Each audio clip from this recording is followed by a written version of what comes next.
বদরের ময়দানে এই পাশে কোরাইশ, এই পাশে মুসলমানেরা। বিশ্বনবী জালাময়ী ভাষণ দিলেন, আমার সাহাবারা, ওই জান্নাতের দিকে ছোট, যে জান্নাত আকাশ জমিন বিস্তৃত। তোমরা দেখতে পাচ্ছ এটা বদরের ময়দান না, এটা আল্লাহর জান্নাত। আওয়াজ করে পড়েন আল্লাহু আকবার।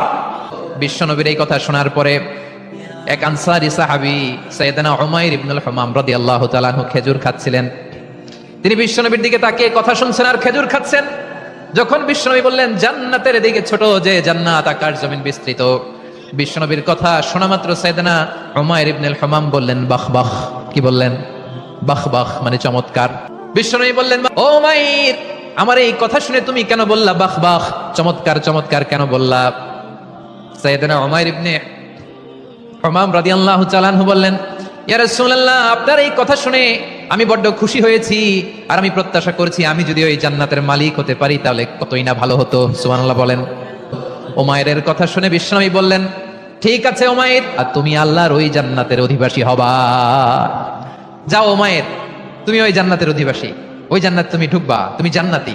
তার মানে সহজ কথায় তুমি জান্নাতি। সুবহানাল্লাহ বলেন।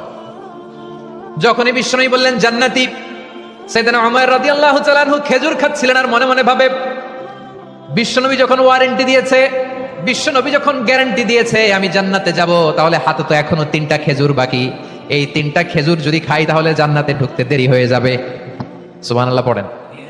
হাতে কয়টা খেজুর? 3টা খেজুর। বিশ্বনবী বললেন, উমাইর আনতা মিন আহলিহা, তুমি ওই জান্নাতের অধিবাসী, তুমি জান্নাতি। উমাইর চিন্তা করলেন, আমি জান্নাতি, নবীর মুখ দিয়ে যখন বের হইছে ওই জান্নাতে তো আমার ঢুকতেই হবে, কিন্তু হাতে 3টা খেজুর খেয়ে যদি জিহাদের ময়দানে যাই তাহলে জান্নাতে যেতে তো দেরি হয়ে যাবে। এই চিন্তা আসা মাত্রই খেজুর 3টাকে তিনি ছুঁড়ে মারলেন, তলোয়ার বের করে আল্লাহু আকবার বলে বদরের ময়দানে ঝাঁপিয়ে পড়লেন। আল্লাহর শত্রুদেরকে কচুকাটা করে এক পর্যায়ে শাহাদাতের সুধা পেয়ে নিজেও জান্নাতি হয়ে গেলেন। পড়েন সুবহানাল্লাহ।